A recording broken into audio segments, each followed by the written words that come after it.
குறைந்த விலை, நிறைந்த தரம், தங்கள் தேவைகள் அனைத்தும் ஒரே இடத்தில். ஜெயச்சந்திரன். சகோதர சகோதரிகளே, ஒரு துக்ககரமான நேரத்துல நம் அனைவரும் கூட தமிழகத்தினுடைய ஒரு அற்புதமான மனிதன், ஏழைகளுடைய பங்காளராக இருந்து தன்னுடைய வாழ்க்கையிலே எப்படி வாழ வேண்டும் என்று அனைவருக்கும் காட்டிவிட்டு அவருடைய ஆன்மா இன்று ஆண்டவனுடைய நிழலிலே இளைப்பாற சென்றிருக்கிறது.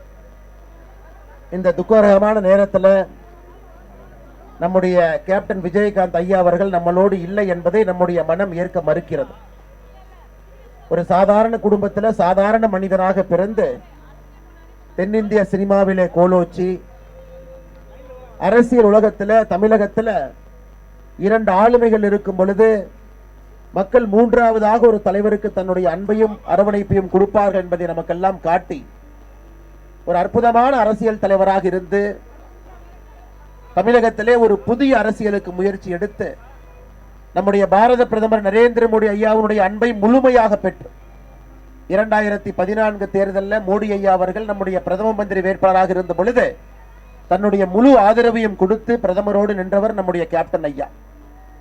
அன்னைக்கு எங்களுடைய மாநில தலைவர் அண்ணன் பொன்னார் அவர்கள் கேப்டன் ஐயாவோடு இணைந்து நெருக்கமாக பணியாற்றி ஒரு அற்புதமான பிரதமர் வரும் பொழுது நானும் இருக்கின்றேன் என்று உணர்ச்சி ததும்ப 2014 தேர்தலிலே பாரத பிரதமருக்காக கடுமையாக உழைத்தவர் நம்முடைய கேப்டன் ஐயா.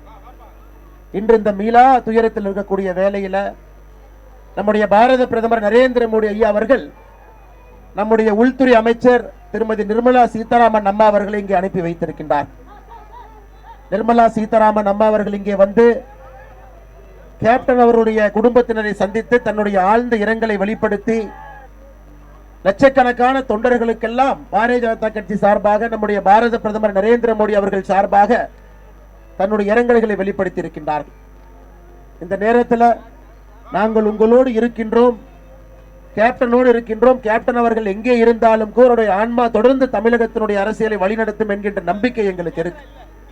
தொண்டர்கள் பிரேமலதா விஜயகாந்த் அம்மா அவர்களுக்கு எங்களுடைய ஆழ்ந்த இரங்கலை தெரிவிப்பது மட்டுமில்லாமல் அம்மா அவர்கள் இந்த இயக்கத்தை எடுத்து வெற்றிகரமாக நடத்துவார்கள் என்கின்ற முழு நம்பிக்கையும் எங்களுக்கு இருக்கு. கேப்டன் அவர்களுடைய 2 மகன்களுக்கும் அண்ணன் சுதீஷ் அவர்களுக்கும் கட்சியினுடைய எல்லா நிர்வாகிகளுக்கும் பாரதிய ஜனதா கட்சி சார்பாக எங்களுடைய ஆழ்ந்த இரங்கலை தெரிவித்துக் கொண்டு கேப்டன் ஐயாவுடைய புகழ் என்றும் ஓங்கி இருக்கும் என்பதில் நாங்கள் தெளிவாக இருக்கின்றோம். என்றும் உங்களோடு இருப்போம். ஓம் சாந்தி.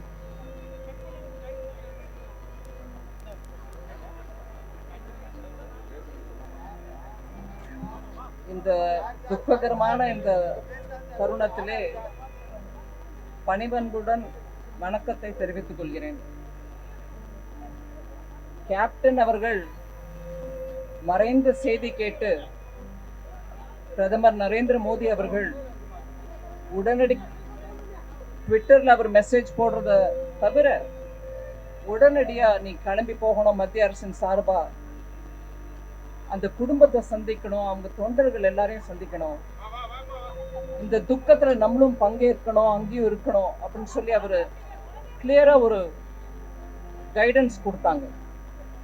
அதனால உடனே கிளம்பி வந்து இந்த மனசுக்கு ரொம்ப வேதனை அளிக்கக்கூடிய இந்த கூட்டத்துல கலந்து கொள்கிறேன். பிரதமர் ஐயா சார்பில் ஒரு மலர் சமர்ப்பித்தேன். ஆனா கேப்டன் அவர்களுடைய மக்களுக்கோசம் அவர் பாடுபட்டது, அவர் வீட்டுக்கு வந்தவங்க ஒருத்தருக்கு கூட சாப்பாடு போடாம அனுப்பினது இல்லைன்றது இன்னைக்கு நம்ம திருப்பி சொல்ல வேண்டிய தேவையே இல்லை. அவர் மனம் ரொம்ப இழகின மனம், கஷ்டத்தை பார்க்க முடியாத மனம். அதனால தன்னோட இருக்கிறவங்க எல்லாரும் கூட தனக்கு கிடைக்கிற அதே வசதிகள் அவங்களுக்கும் கிடைக்கணும்னு ரொம்ப முயற்சி பண்ணது. பல முறை அவரோட இன்டர்வியூல நானே பார்த்திருக்கேன். என்னோட டீம்ல வேலை பண்றவங்க எல்லாருக்கும் எனக்கு கிடைக்கிற அதே வசதிகள் கிடைக்கணும்ன்றதுனால நான் ஒரு சிஸ்டம் ஆரம்பிச்சேன். நான் சாப்பிட்றதுதான் அவங்களும் சாப்பிடுவாங்க, அவங்க சாப்பிட்றதுதான் நானும் சாப்பிடுவேன், இதுல பாகுபாடு வேறுபாடு ஒன்றும் இருக்காது அப்படின்னு சொல்லி ரொம்ப எடுத்து சொல்றாரு. அதனால ஒரு புதிய பழக்கமே உருவாயிருக்கு. இல்லைன்னா உயர்ந்த நிலையில் இருக்கிறவங்களுக்கு ஒரு விதமான சாப்பாடு, இன்னொரு வேலை பார்க்குறவங்களுக்கு வேற விதமான சாப்பாடுன்ற அந்த பாகுபாடு இல்லாம எல்லாரும் மனிதர்கள் தான், எல்லாரும் கஷ்டப்படுறாங்க, எல்லார் கஷ்டமும் நம்ம உணர்ந்து அவங்களுக்கு மரியாதை கொடுக்கணும் அப்படின்ற ஒரு மனித நேயத்தோட இருந்த ஒரு அரசியல்வாதி. அரசியல்ல இந்த மாதிரி மனித நேயத்தை டெய்லி அவருடைய வாழ்க்கை முறையாக கொண்ட ஒரு அரசியல் தலைவரை நம்ம பார்க்க முடியாது. அந்த மாதிரி ஒரு குணம் இருந்த ஒரு கேப்டன் விஜயகாந்த் அவர்கள் இன்று நம்மிடையே இல்லை.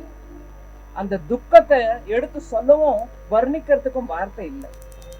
அதனால நான் பிரேமலதா அம்மா கிட்ட நான் சொல்ல முயற்சி பண்ணது கூட, நான் இதை எப்படி வெளிக்காட்டுறது எனக்கு தெரியலைங்க அப்படின்னு தான் எடுத்து சொன்னேன். இந்த நேரத்துல வெயிலையும் மழையும் கருத்தா கொள்ளாம கோடான கோடி கேப்டன் அவர்களுடைய ஃபாலோவர்ஸ், தொண்டர்கள் வந்திருக்காங்க. எத்தனை கஷ்டமானாலும் அவரை ஒரு முறை, கடைசி முறையாக அவரை ஒரு பார்வை பார்த்து விட்டு போகணும்னு வந்திருக்காங்க. அப்பேற்பட்ட தொண்டர் அனைவருக்கும் என்னுடைய துக்கத்தை தெரிவிச்சுக்க விரும்புறேன்.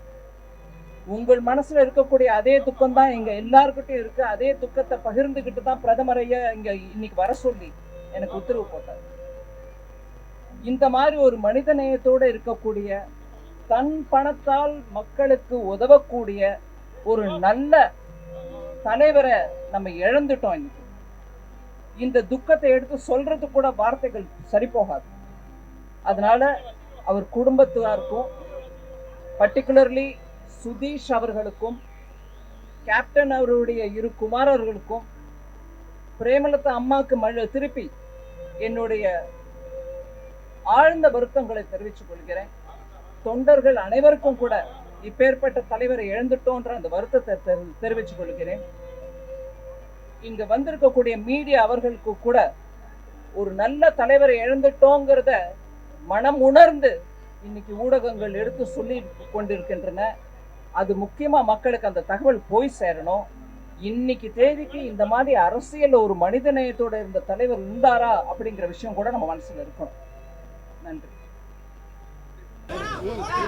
எளிமை, நட்பு, உழைப்பு, பெருந்தன்மை அப்படின்னு இத்தனை வார்த்தைகளையும் சேர்த்து ஒரே மனிதருக்கு சொல்லலாம்னா அது சகோதரர் இவருக்கு மட்டும்தான் பொருந்தும். இவர் ஆரம்பத்தில் எப்படி நான் பார்க்கும்போது நட்சத்திர அந்தஸ்து வருவதற்கு முன்னாடி எங்கிட்ட எப்படி பழகினாரோ அதே மாதிரி தான் அவர் இவ்வளவு பெரிய நட்சத்திரமான பிறகும் கூட பழகிட்டு இருந்தார். இவர்கிட்ட எனக்கு பிடிச்சது என்னன்னா, இவர்கிட்ட எந்த அளவு பணிவு இருக்கோ அந்த அளவு நியாயமான கோபமும் வரும். அந்த கோபத்தின் ரசிகன் நான். அதனால்தான் அவர் மக்கள் பணிக்கே வந்தார்னு நான் நம்புகிறேன். இப்படிப்பட்ட நேர்மையாளர்களை இழந்திருப்பது ஒரு வித தனிமை தான் என்ன மாதிரி ஆட்களுக்கு. பட் இந்த மாதிரி ஆட்கள் இவருடைய ரசிகர்கள் கூடாமல் இருந்து இன்னும் நிறைய பேர் உருவாகி இருப்பாங்கங்கிற நம்பிக்கையுடன் நான் செல்கிறேன். நல்ல நண்பருக்கு விடை கொடுத்துவிட்டு நான் செல்கிறேன். வணக்கம்.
குறைந்த விலை நிறைந்த தரம் தங்கள் தேவைகள் அனைத்தும் ஒரே இடத்தில். ஜெயச்சந்திரன்.